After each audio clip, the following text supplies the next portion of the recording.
आज हम बताने वाले हैं कि प्राकृतिक खेती शुरू कहाँ से करनी है, मतलब प्राकृतिक खेती का पहला स्टेप क्या होगा। जैसे हमने काफी सारे व्लॉग्स अपलोड किए हैं प्राकृतिक खेती के ऊपर, जहाँ पर हमने कई तरह के कीटनाशक और ग्रोथ प्रमोटर बनाना सिखाए हैं और किस तरह से उनका प्रयोग करना है। तो देखो आज का पूरा व्लॉग और स्टेप वाइज सीखो कि प्राकृतिक खेती कहाँ से शुरू करनी है। और ब्लॉग को लाइक शेयर सब्सक्राइब जरूर कर देना। और बस इन 5 चीजों को अपनाने से आप जहर मुक्त प्रोडक्ट्स खा सकते हो और लोगों को भी खिला सकते हो और इन्वायरमेंट को भी प्रदूषण मुक्त कर सकते हो। तो देखो, hello everyone, welcome back to my new vlog of प्राकृतिक खेती। सो गाइस, काफी टाइम से हम नेचुरल फार्मिंग के काफी सारे व्लॉग्स अपलोड कर रहे हैं, तो हमारे काफी सारे किसान भी हमारे साथ अब धीरे धीरे करके जुड़ रहे हैं। तो उन्हीं में से एक किसान ने हमें कमेंट किया था कि आप प्राकृतिक खेती तो बता रहे हो, पर इसे थोड़ा स्टेप वाइज बताओ ताकि हम भी प्राकृतिक खेती शुरू कर सके। मतलब प्राकृतिक खेती की शुरुआत कहाँ से करनी है, तो वो इस चीज़ में थोड़ा कंफ्यूज हो गए थे। तो चलो अच्छी बात है, उन्होंने कमेंट करके हमें बताया। तो आज हम यही बताने वाले हैं कि प्राकृतिक खेती शुरू कहाँ से करनी है, क्योंकि इसके काफ़ी सारे स्टेप्स होते हैं। हर एक बीमारी के लिए इलाज बताया है, पौधे की ग्रोथ नहीं होती उसके लिए भी काफ़ी सारी चीज़ें बताई हैं। खेत भी पहले बहुत अच्छे से तैयार करना पड़ता है। इसी टॉपिक पर चर्चा करने वाले हैं कि प्राकृतिक खेती शुरू कहाँ से करनी है। अभी मैं बताने वाली हूँ बोर्ड की मदद से। यहाँ पर पहला स्टेप आ जाता है प्राकृतिक खेती का। जैसे सबसे पहले कोई भी फसल लगानी है तो हम क्या करते हैं, हल जोतते हैं खेतों में। तो तब क्या करते हैं, जब हम रासायनिक खेती करते थे तब हम खेतों में डालते थे, जुताई के समय क्या डालते थे, यूरिया और डाया। क्या जो हम गोबर पूरा साल भर हमने इकट्ठा किया होता है, एक ही जगह पर हम ढेर लगा देते हैं, माल कहते हैं जिसे, वो भी हम अपने खेतों में फेंकते हैं। ठीक है, जब हम रासायनिक खेती करते थे तब की बात बता रही हूँ मैं। जब प्राकृतिक खेती की बात आती है तब हम क्या करते हैं, जुताई के समय हमें प्रयोग करनी होती है सिर्फ एक ही चीज़। वो खाद बहुत ही ईजी तरीके से बन जाती है और कोई भी उस खाद को बना सकता है, वो भी अपने घर पर ही। पूरे 5-10 दिन के बाद वो बनकर तैयार हो जाती है, जहाँ पर आप गोबर को पूरे साल भर एक ही जगह पर इकट्ठा रख के पूरा साल भर वेट करते हो उसका कि अगली फसल में जुताई के समय या फसल लगने के बाद हम इसे कहीं प्रयोग करेंगे। पर इसमें ऐसा कुछ नहीं होता।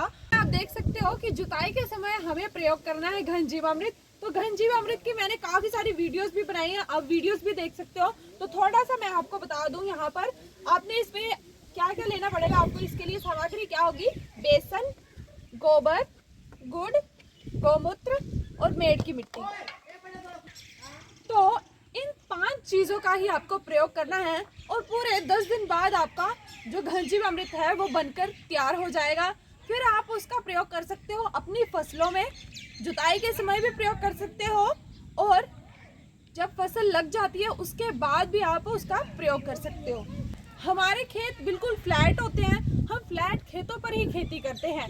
जैसे कि आप देख सकते हो यहाँ पर खेत भी है साइड में, तो ये सब भी रासायनिक खेती करते हैं और बिल्कुल प्लेन एरिया में ही इन्होंने कनक को लगा दिया है।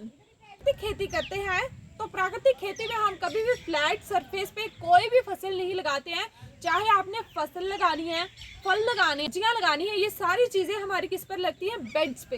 तो बेड्स पर भी मेरा एक अलग से टॉपिक बनाया हुआ है, मैंने उसमें अच्छे तरीके से बताया बेड्स का प्रयोग क्यों करना है।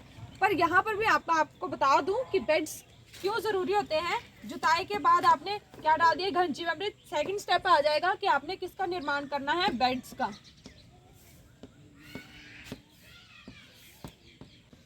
बेड्स में हमारे मीन्स की वापसा प्रेजेंट होता है। तो ये सारी चीजें होती हैं जिससे क्या होता है कि हमारे जो भी फसल लगाएंगे वो अच्छे से ग्रो अप भी करती है और उसमें कभी भी कोई रोग नहीं लगता।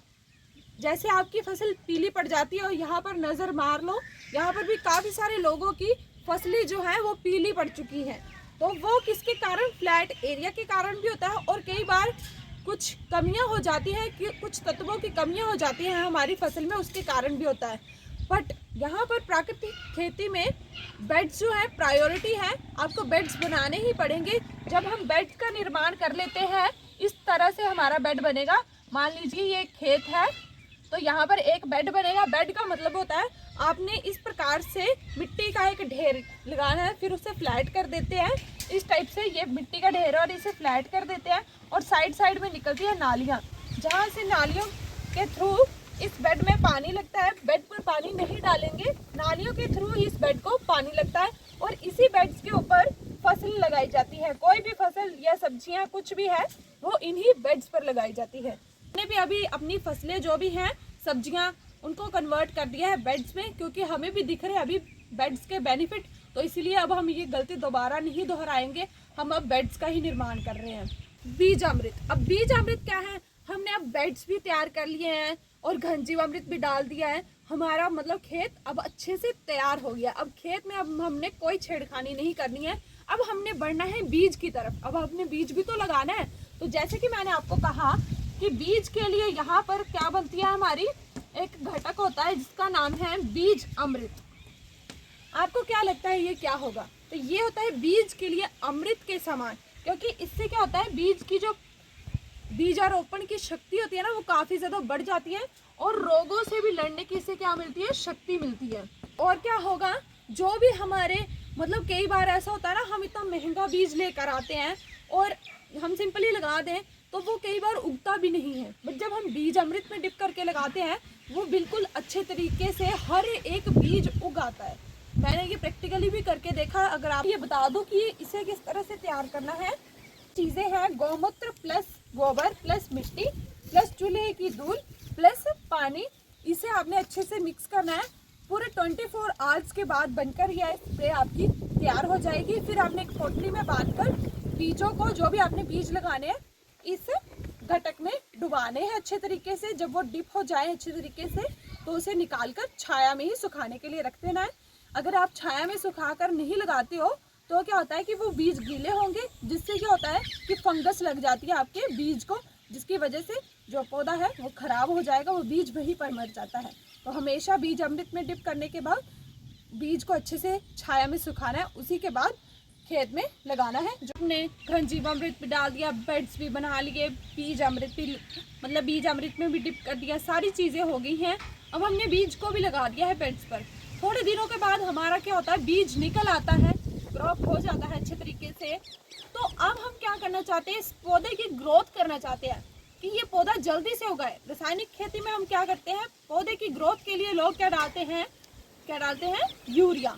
बट यहाँ पर हम यूरिया का प्रयोग नहीं करते हैं, क्योंकि हम कर रहे हैं प्राकृतिक खेती, तो हमें प्रकृति की चीज़ों का ही प्रयोग करना पड़ेगा।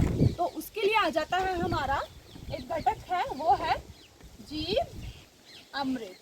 अमृत से क्या होता है, जो पौधा आपने लगाया है, जो सब्जी जो फसल आपने लगाई है, उससे क्या होगा, जीव अमृत डालने से पौधे की ग्रोथ काफ़ी ज़्यादा फास्ट हो जाती है। तो इसमें हम प्रयोग करेंगे पानी, गोबर, गौमूत्र, मिट्टी, बेसन, गुड़। मैं यहाँ पे आपको शॉर्ट में बता रही हूँ कि किस तरह से प्राकृतिक खेती आपने शुरू करनी है। तो यहाँ पर इन सब चीज़ों का प्रयोग करना है आपने, और पूरे 3-4 दिन के बाद इस मिश्रण को जब आप बना लेते हो, 3-4 दिन के बाद ये तैयार हो जाता है और एज अ स्प्रे आप इसका प्रयोग करोगे। ये नहीं कि पूरा आपने बाल्टी भर कर बनाया तो सीधा ही आपने खेत में जाकर डाल देना है, ऐसा आपने कुछ नहीं करना है। इसे हमेशा पानी में मिलाकर देना है। जैसे मान लो आपके पास 15 लीटर का ड्रम है तो आप 2 लीटर डाल दो 15 लीटर के ड्रम में, तो वो अच्छे से पूरे खेत में स्प्रे हो जाएगा आपका और आपके पौधे की ग्रोथ भी काफ़ी अच्छी हो जाएगी। लस्सी का हम प्रयोग क्यों करते हैं, क्योंकि ये दुनिया की नंबर 1 फफूंदनाशक स्प्रे है और रोग निवारक भी होती है और ग्रोथ प्रमोटर भी होती है। ग्रोथ प्रमोटर मतलब पौधे की ग्रोथ को ये भी बढ़ाने में काफ़ी ज़्यादा मदद करती है। तो खट्टी लस्सी का आप प्रयोग जीवामृत के साथ भी कर सकते हो। जैसे आपने जीवामृत बना लिया है तो 2 लीटर जीवामृत डाल लेना है और आधा लीटर डाल लेना है आपने खट्टी लस्सी का, जो कि आपके पूरे खेत में 2 कनाल में कंप्लीट हो जाएगा। जो मैं चीज़ें ये सारी बता रही हूँ, इनका आप स्टेप बाय स्टेप इसी तरह से इस्तेमाल करते रहेंगे तो मेरी गारंटी लेती हूँ इस चीज़ की कि आपका पौधा कभी भी ख़राब नहीं होगा, आपकी फसल को कोई भी बीमारी नहीं लगेगी। अगर आप इन सब घटकों का मतलब रूटीन वाइज प्रयोग करते हो, जैसे मंथली ये घटक जो है आपको 2 बार तो आपको प्रयोग करने चाहिए, जीवामृत प्लस खट्टी लस्सी। अगर रूटीन में प्रयोग करते हो, बेड्स बनाए हैं आपने और साथ में आच्छादन भी किया हुआ है, आच्छादन की भी बात कर लेते हैं कि वो चीज़ क्या है। तो स्टेप वही आ जाता है हमारा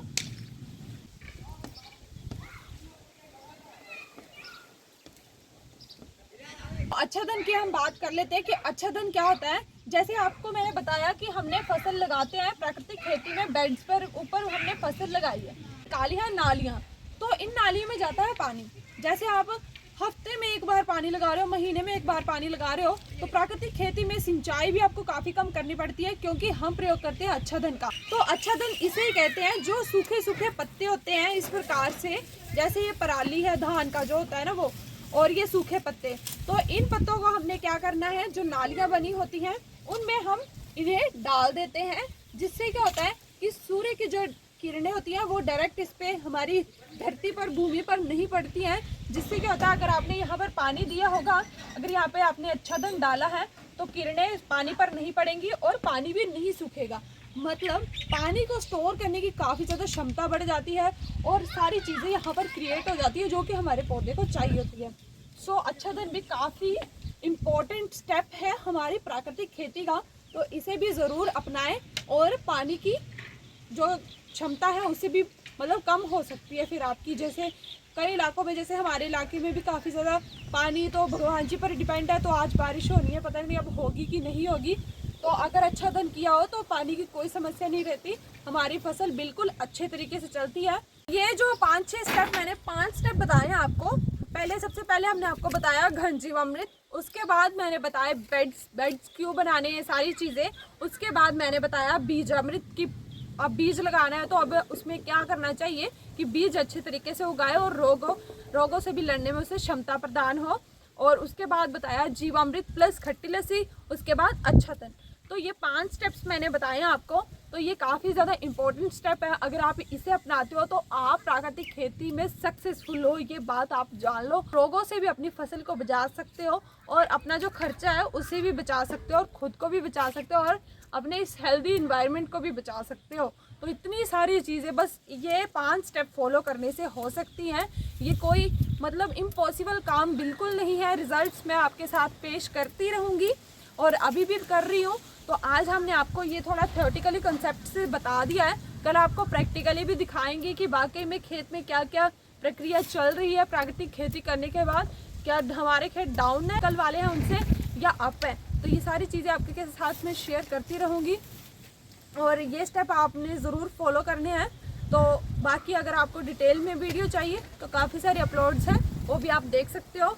तो फिलहाल के लिए बाय, मिलते हैं कल एक और नए व्लॉग के साथ। प्लीज़ कमेंट कर दिया करो कि वीडियो कैसी लगती है, आपको अच्छी लगती है या जो भी आपके मन में आता है, तो कमेंट ज़रूर करना आपको कि आज का टॉपिक आपको कैसा लगा और ये आपके लिए हेल्पफुल रहा है या नहीं।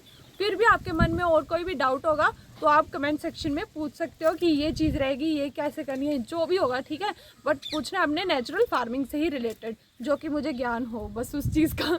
तो बाय बाय, मिलते हैं कल एक और नए व्लॉग के साथ। चैनल को ज़रूर सब्सक्राइब कर लेना और नोटिफिकेशन बेल भी ज़रूर ऑन कर लेना।